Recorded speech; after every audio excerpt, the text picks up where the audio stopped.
क्या USA appointment मिलने के बाद DS-160 फॉर्म में तब्दीली कर सकते हैं? यूएसए ट्रैवल किया हो तो क्या बाकी तमाम ममालिक का वीज़ा आसानी से लग सकता है? नेदरलैंड्स फैमिली अपॉइंटमेंट कैसे हासिल कर सकते हैं? क्या रशिया की ट्रैवल हिस्ट्री वैलिड है अगर यूरोप वीज़ा अप्लाई करना हो तो? वीज़ा रिजेक्ट हो जाए तो दोबारा कब अप्लाई कर सकते हैं? क्या टैक्स रिटर्न के बगैर भी वीज़ा अप्लाई कर सकते हैं? क्या वीज़ा अप्लाई करने के लिए अपने पेरेंट्स की बैंक स्टेटमेंट यूज़ कर सकते हैं? जिस तरह फ्रांस का 12-15 दिन में वीज़ा मंजूर हो जाता है, क्या इटली का भी इतने दिनों में लग सकता है?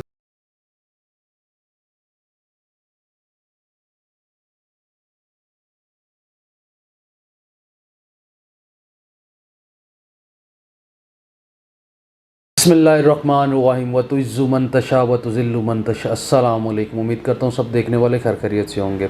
मेरी टीम ने कुछ, आपको पता है हमारे सोशल मीडिया पे कमेंट्स आते हैं, तो कुछ क्वेश्चन जो हैं कलेक्ट किए हुए हैं। जुनैद साहब ने, जो हमारी टीम को हैंडल कर रहे हैं सोशल मीडिया को, उन्होंने कुछ कमेंट्स कलेक्ट किए हुए हैं। तो एक एक कमेंट्स को हम लोग रिप्लाई तो कर रहे हैं, मगर कुछ कमेंट्स उन्होंने कलेक्ट किया था जिस पर हम लोग वीडियो बना के, ताकि बाकी लोगों की भी उसमें रहनुमाई हो जाए। जी जुनैद साहब बताइएगा, पहला क्वेश्चन क्या है? जी सर, पहला सवाल है कि क्या यूएसए अपॉइंटमेंट मिलने के बाद DS-160 फॉर्म में तब्दीली कर सकते हैं? देखिए, DS-160 में आप तब्दीली उस वक्त तक कर सकते हैं जब तक आपने DS-160 फॉर्म सबमिट नहीं किया। अगर आप उसकी ड्राफ्ट कॉपी बना के रखेंगे और उसको सबमिट नहीं किया होगा तो फिर आप उसमें तब्दीली कर सकते हैं। हाँ, एक दफ़ा आपका फॉर्म सबमिट हो गया तो फिर आप उसमें तब्दीली नहीं कर सकते। इसका अपॉइंटमेंट से कोई ताल्लुक नहीं है, ये फॉर्म सबमिशन का है। अगर आपने फॉर्म सबमिट कर दिया है तो फिर आप उसको चेंज नहीं कर सकते हैं। अगर फॉर्म सबमिट नहीं हुआ तो आप उसको चेंज करें। तो कोशिश ये किया अगर उसको ड्राफ्ट कॉपी बना के रखा है, ड्राफ्ट में रहने दिया करें, अपॉइंटमेंट के नज़दीक उसकी सबमिशन कर दिया करें। यूएसए ट्रैवल किया हो तो क्या बाकी तमाम ममालिक का वीज़ा आसानी से लग सकता है? यूएसए ट्रैवल किया हो तो उसके बाद जो सबसे आसानी से वीज़ा मिल सकता है वो है कनाडा का, जिसको हम कैन प्लस कैटेगरी कहते हैं। अभी मैंने एक वीडियो में बताया भी था कि हमारे जो है पिछले 10 दिन में 4 कैन प्लस के कैटेगरी के हमने प्रोसेस किए और चारों के चारे वीज़ा जो है ग्रांट हो गया। तो आपने 5 आइज में से किसी एक को ट्रैवल किया हो तो दूसरे का वीज़ा आसान हो जाता है, जैसे यूके, यूएस, ऑस्ट्रेलिया, कनाडा और न्यूजीलैंड। अगर आपने यूएसए ट्रैवल किया हुआ है तो यूएसए के वीज़े के बाद आप कनाडा को अप्लाई करेंगे, आपको वीज़ा मिलने के चांसेस है। ऑस्ट्रेलिया करेंगे, आपको वीज़ा मिलने के चांसेस है। न्यूजीलैंड करेंगे, वीज़ा मिलने के आपके चांसेस बहुत ब्राइट है। यूके हमेशा की तरह जो है वो आपके जो बैंक स्टेटमेंट है उसको कैलकुलेट करता है। उसके अलावा यूएस के वीज़ा के ऊपर आपको बहुत से कंट्रीज़ ऐसे जिसको ऑन अराइवल वीज़ा आपको मिल जाता है, जैसे सर्बिया, अल्बानिया है। उसके अलावा आपको तुर्की का ही वीज़ा मिल जाता है, मोरक्को का मिल जाता है। कई कंट्रीज़ ऐसे हैं जो अगर आपके पास यूएस का वैलिड वीज़ा है तो आप उन पर ऑन अराइवल जो है ट्रैवल कर सकते हैं।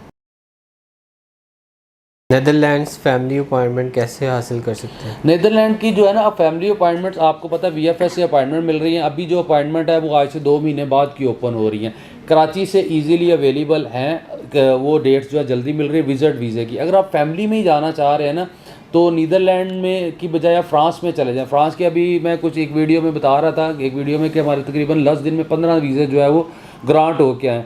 तो फ्रांस में चले जाएँ। फ्रांस की वीज़ा रेशो फैमिली के लिए नीदरलैंड से ज़्यादा अच्छी है। हाँ, नीदरलैंड में आप अप्लाई कर रहे हैं अगर, तो आपको वहाँ से कोई स्पॉन्सर है, कोई इनविटेशन है, तो फिर आप नीदरलैंड के कर लें और उसमें फैमिली एंड फ्रेंड की अपॉइंटमेंट बुक कीजिएगा।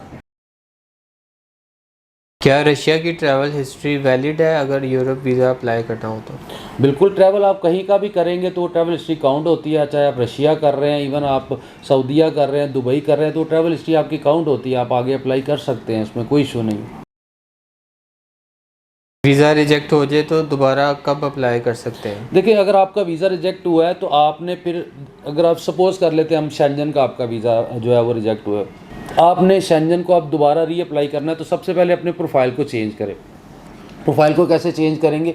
आप उसमें उसको अपग्रेड करेंगे, आप अपनी को ट्रैवल हिस्ट्री बेहतर करेंगे, आप अपनी बैंक स्टेटमेंट को थोड़ा सा बेहतर करेंगे। अभी आपका एक शेंजन रिफ्यूज़ हुआ है और आप उसको दोबारा रीअप्लाई कर रहे हैं तो आपके प्रोफाइल में तो कोई चेंज नहीं हुआ ना, तो इस तरह आपका वीज़ा रिफ्यूज़ होने के चांसेस फिर उसी तरह ही है, उसी जगह पे है। आप अपने प्रोफाइल को बेहतर करें। अगर शेंजन से रिफ्यूज़ हो गया तो किसी छोटे कंट्रीज़ को आप ट्रैवल कर लें, ट्रैवल हिस्ट्री को बढ़ा लें, फिर आप दोबारा शेंजन में जाइए। अपने प्रोफाइल को अपग्रेड करने के बाद रीअप्लाई किया करें। वैसे ही ये नहीं कि एक इधर से रिफ्यूज़ हो गया तो इधर अप्लाई कर दो, इधर से रिफ्यूज़ हो गया इधर अप्लाई कर दो, ऐसे ना किया करें। क्या टैक्स रिटर्न के बगैर भी वीज़ा अप्लाई कर सकते हैं? टैक्स रिटर्न के बगैर यूके के वीज़ा टैक्स रिटर्न के बगैर लग रहे हैं। स्पेन में जो है टैक्स रिटर्न नहीं मांग रहे हैं, वो टैक्स रिटर्न आपको वापस कर रहे हैं। बहुत से वीज़ाज़ हैं बगैर टैक्स रिटर्न के जो है वो अप्लाई हो रहे हैं और वीज़ाज़ ग्रांट भी हो रहे हैं उसमें। यूएसए में कोई टैक्स रिटर्न नहीं चाहिए होती, इवन कि यूएसए में तो कोई डॉक्यूमेंट भी नहीं चाहिए होता। क्या वीज़ा अप्लाई करने के लिए अपने पेरेंट्स की बैंक स्टेटमेंट यूज़ कर सकते हैं? बिल्कुल कर सकते हैं आप अपने पेरेंट्स की बैंक स्टेटमेंट यूज़ कर सकते हैं, मगर उसमें आपने अपने पेरेंट्स में से जो जिनके नाम पे डॉक्यूमेंट्स हैं उनको मेन एप्लीकेंट बनाना पड़ेगा आपको। हमने काफ़ी केसेस में एक प्रैक्टिस की थी ये, और एक रिसेंट केस था तो एक स्पेन के फादर और बेटे का केस हमने अप्लाई किया था। उसमें हुआ ये था कि बेटे के पास कोई डॉक्यूमेंट नहीं था और बेटे की एज जो है वो 23-24 ईयर्स थी। तो फिर ये इस तरह हुआ था कि उनके फादर को हमने मेन एप्लीकेंट बनाया था, दोनों का वीज़ा अप्लाई किया और अल्हम्दुलिल्लाह दोनों का वीज़ा लग गया। तो आप अपने पेरेंट्स का वीज़ा अप्लाई डॉक्यूमेंट्स यूज़ कर सकते हैं, मगर उनमें मेन एप्लीकेंट आप उनको बनाएंगे फिर आप वीज़ा अप्लाई कर सकते हैं। डॉक्यूमेंट आप यूज़ कर सकते होते हैं पेरेंट्स के, अपने उसके बीवी, बच्चे, शोहर, इनके डॉक्यूमेंट्स आप जो हैं वो यूज़ कर सकते होते हैं। बहन भाइयों के डॉक्यूमेंट जो हैं वो इतने जो हैं वो प्रेफरेबल नहीं होते। जिस तरह फ्रांस का 12-15 दिन में वीज़ा मंजूर हो जाता है, क्या इटली का भी इतने दिनों में लग सकता है? नहीं जी, इटली का कभी भी 12-15 दिन में वीज़ा अप्रूव नहीं होता। इटली का प्रोसेसिंग टाइम जो हमने केस प्रोसेस किए थे वो कम से कम 4-4 महीने तक गए थे, इवन के कुछ केसेस 6-6 महीने तक भी गए थे। ना तो इटली की वीज़ा रेशो अच्छी है और ना ही उनका प्रोसेसिंग टाइम अच्छा है। तो मैं बिल्कुल भी अपने किसी क्लाइंट को रिकमेंड नहीं करता क्लाइंट को कि वो इटली को जो है वो अप्लाई करे। आज तक के इतने ही सवाल थे। अपना बहुत ज़्यादा ख्याल रखिएगा। Thank you so much. अल्लाह हाफिज़।